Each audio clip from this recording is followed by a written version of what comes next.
یہ 25 دسمبر کی ایک خوبصورت شام تھی۔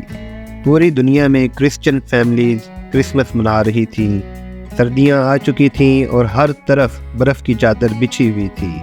تمام جانور سردی سے بچنے کے لیے اپنی اپنی پناہ گاہوں میں چھپے ہوئے تھے۔ صرف ایک کالا کوا تھا جو اس برف باری میں بھی خوراک کی تلاش میں اڑتا پھر رہا تھا، لیکن اسے کھانے کو کچھ نہیں مل رہا تھا۔ کافی دیر اڑنے کے بعد وہ تھک چکا اور مڑ کر واپس اپنے گھر جانے ہی والا تھا کہ اس کو دور آبادی میں دھواں اٹھتا ہوا دکھائی دیا۔ کوے نے سوچا کہ یہ تو دھواں ہے، اور دھوئیں کا مطلب آگ، اور آگ کا مطلب کھانا ہے۔ کوا اس دھوئیں کی طرف تیزی سے اڑا۔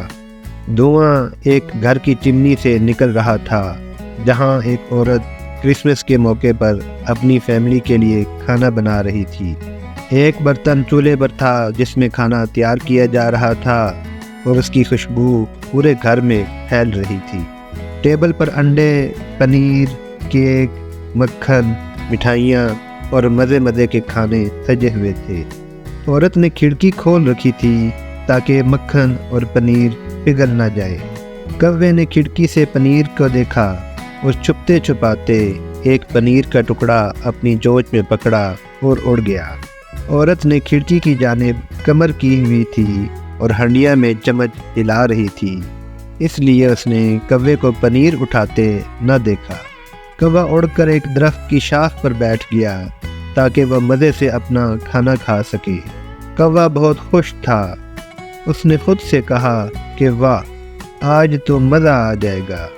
اس سردی میں پنیر سے بڑھ کر اور کیا ہو سکتا ہے۔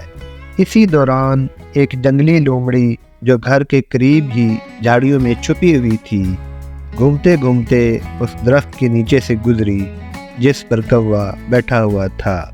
اس کی نظر کوے اور اس کی چونچ میں دبے پنیر کے ٹکڑے پر پڑی۔ لومڑی نے سوچا کہ مجھے ہر حال میں کوے سے یہ پنیر کا ٹکڑا حاصل کرنا ہے۔ لومڑی کے ذہن میں ایک خیال آیا۔ وہ درخت کے نیچے آ کر کھڑی ہو گئی اور کوے سے مخاطب ہوئی، گڈ ایوننگ مسٹر کرو، آپ تو آج بہت اچھے لگ رہے ہیں۔ کوے نے حیرانگی سے نیچے دیکھا کہ یہ کون ہے جو اتنے ادب سے اس کے ساتھ بات کر رہا ہے۔ لومڑی دوبارہ بولی کہ آپ کتنے خوبصورت ہیں اور آپ کے پر کتنے کالے اور چمکدار ہیں، میں نے آج تک اتنے خوبصورت پر نہیں دیکھے۔ کوا یہ سن کر مزید حیران ہوا۔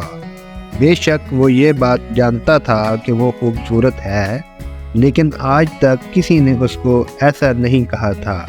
لومڑی نے ایک لمبا سانس لیا اور پھر مخاطب ہوئی، آپ کی اڑان اتنی اونچی ہے، آپ تو عقاب سے بھی اونچے اڑتے ہیں اور اتنی اونچی ٹہنی پر بیٹھے ہوئے ہیں، آپ کے پنجے کتنے مضبوط ہیں، یہ پنجے نہیں بلکہ شکنجے ہیں۔ کوے کو اب یقین ہو چکا تھا کہ وہ واقعی دنیا کا سب سے خوبصورت، طاقتور اور شاندار پرندہ ہے۔ لومڑی مسکرائی اور بولی کہ میں نے آج تک آپ کی آواز نہیں سنی۔ مجھے یقین ہے کہ جتنے آپ خود خوبصورت ہیں ویسے ہی آپ کی آواز بھی خوبصورت ہوگی۔ ذرا مجھے ایک پیارا سا گانا تو سنا دے۔ کوا جو اپنی خوشامد سن کر الو بن چکا تھا، اس نے ایک گہری سانس لی اور گانا گانے کے لیے اپنی چونچ کھولی اور اونچی اونچی آواز میں کائیں کائیں کرنے لگا۔ چونچ کھولتے ہی پنیر کا ٹکڑا کوے کے منہ سے نیچے گر گیا۔ اس سے پہلے کہ کوا کچھ سمجھتا، لومڑی نے جھپٹ کر پنیر کا ٹکڑا اٹھایا اور فوراً نگل لیا۔ پنیر کا ٹکڑا کھاتے ہی لومڑی وہاں سے روانہ ہو گئی۔ جاتے جاتے اس نے کوے سے کہا، اوئے کالے کوے، بند کرو اپنا یہ شور، میرے تو سر میں درد ہونے لگ گیا ہے تمہاری یہ آواز سن کر، اور آئندہ کسی خوشامد پر یقین کرنے سے پہلے ذرا سوچ لینا۔ کوا اپنی بے وقوفی پر بہت شرمندہ ہوا کہ پنیر کا ٹکڑا جس نے اتنی مشکل سے حاصل کیا تھا وہ اس چلاک لومڑی کی باتوں میں آ کر گنوا دیا۔ تو اس کہانی سے ہمیں یہ سبق ملتا ہے کہ ہمیں ہر وقت محتاط رہنا چاہیے، کسی کی چکنی چپڑی باتوں میں آ کر بے وقوف نہیں بننا چاہیے۔ کہانی اچھی لگی ہو تو چینل کو سبسکرائب ضرور کیجیے، کمنٹ سیکشن میں اپنی رائے کا اظہار کیجیے۔ شکریہ۔